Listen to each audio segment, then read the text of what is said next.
लग्नातल्या पंक्तीतला मठ्ठा म्हणला की सगळ्यांनाच आवडणारा, लहानांपासून मोठ्यांपर्यंत हा मठ्ठा आवडतो. तर उन्हाळ्यामध्ये भरपूर प्रमाणात हा मठ्ठा केला जातो.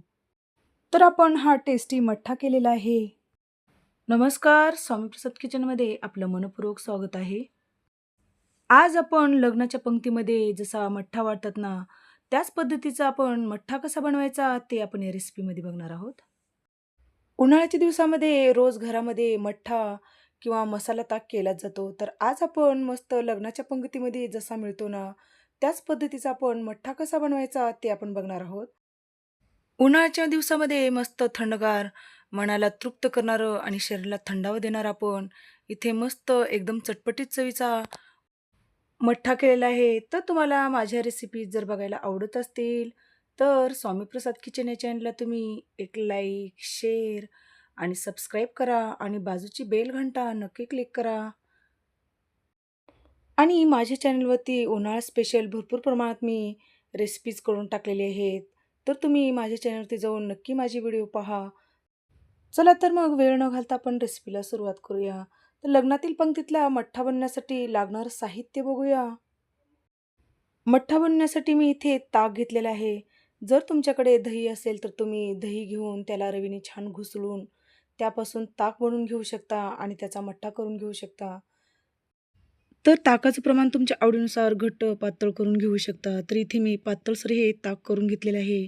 त्याच्यासाठी एक मिरची बारीक स्लाईसमध्ये कट करून घेतलेली आहे.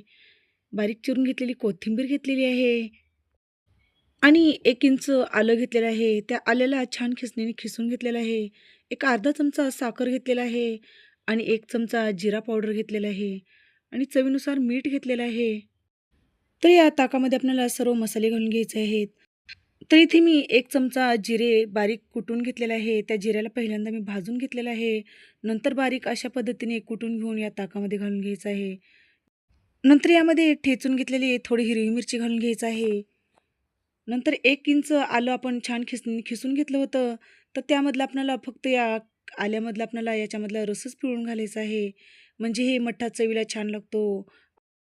तुम्ही या मठ्ठ्यामध्ये जर खिसून असंच आलं घातलं ना, ते आलं जे असतं ना, दाताखाली आल्यानंतर एकदम तिखट लागतं. म्हणून आपल्याला अशा पद्धतीने फक्त या आल्याचा रस घालून घ्यायचा आहे. म्हणजे मठ्ठा चवीला पण छान लागतो आणि मस्त आल्याचा फ्लेवर पण या मठ्ठ्यामध्ये उतरतो. तर जेवढा होता येईल तेवढा जास्तीचा आपल्याला यामध्ये आल्याचा रस घालून घ्यायचा आहे. म्हणजे मठ्ठा चवीला एकदम छान लागतो. नंतर यामध्ये चवीनुसार मीठ घालून घ्यायचं आहे आणि एक अर्धा चमचा साखर घालून घ्यायचा आहे.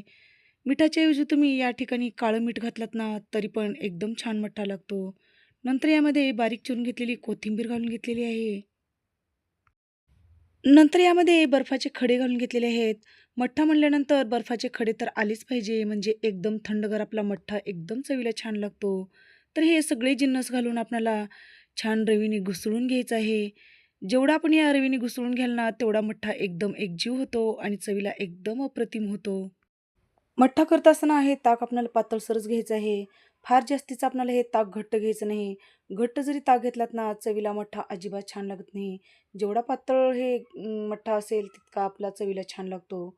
तर हे एकदम छान, एकदम टेस्टी चवीचा बनण्यासाठी आपल्याला मठ्ठा छान रवीने घुसळून घ्यायचा आहे.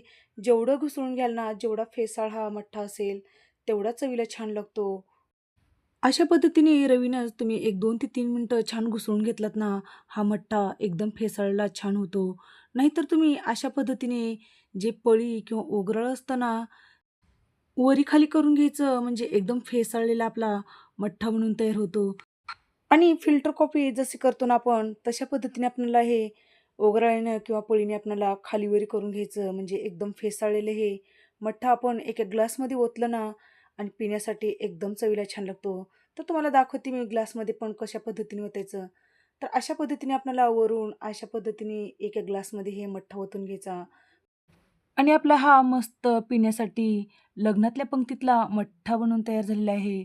तर इथे मी ग्लासमध्ये हा मठ्ठा सर्व्ह करून घेतलेला आहे. हा तयार करून घेतलेला मठ्ठा शक्यतो फ्रीजमध्ये न ठेवता तुम्ही एखादा जर माठ असेल, तर तुम्ही हा मठ्ठा एखाद्या माठामध्ये घालून ठेवा. म्हणजे नैसर्गिकरित्या मठ्ठ्याला थंडावा मिळतो. म्हणून हे मठ्ठा एका माठामध्ये घालून ठेवा. आणि शरीरासाठी एकदम आरोग्यदायी हा मठ्ठा बनून तयार होतो. म्हणून शक्यतो फ्रीजमध्ये न ठेवता तुम्ही माठामध्येच हा मठ्ठा ठेवून द्या. तर तुम्हाला मठ्ठाचा व्हिडिओ कसा वाटला नक्की एक कमेंट करा. तर अशाच नवीन-नवीन रेसिपीसाठी तुम्ही माझ्या चॅनलवरती जर नवीन असाल, तर स्वामी प्रसाद किचन या चॅनलला तुम्ही एक लाईक, शेअर आणि सबस्क्राईब करा आणि बाजूची बेल घंटा नक्की क्लिक करा. धन्यवाद.